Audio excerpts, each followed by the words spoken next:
आत्महत्या केलेल्या फलटणच्या डॉक्टर तरुणीवर बीडच्या मुळगावी अंत्यसंस्कार। 24 तासांनंतरही दोन्ही आरोपी पोलिसांच्या हाताबाहेरच।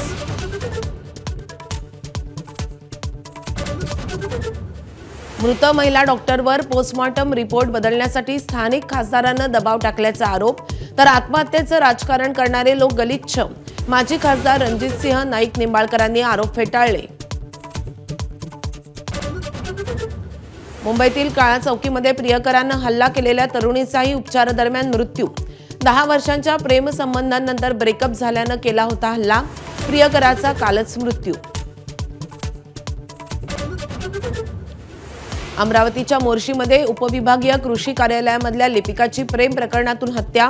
आरोपीच्या पत्नीसोबत अनैतिक संबंध असल्यानं लोखंडी सळयाईनं मारहाण करत हत्या केल्याची माहिती। केंद्रीय राज्यमंत्री मुरलीधर मोहोळ यांनी घेतली मुख्यमंत्री फडणवीसांची भेट। दंगेकरांनी आरोप केलेल्या कथित जमीन घोटाळा प्रकरणानंतर 40 मिनिटं चर्चा। दंगेकरांची तक्रार केल्याची सूत्रांची माहिती। एमसीएच्या निवडणुकीसाठी नेत्यांचं लॉबिंग।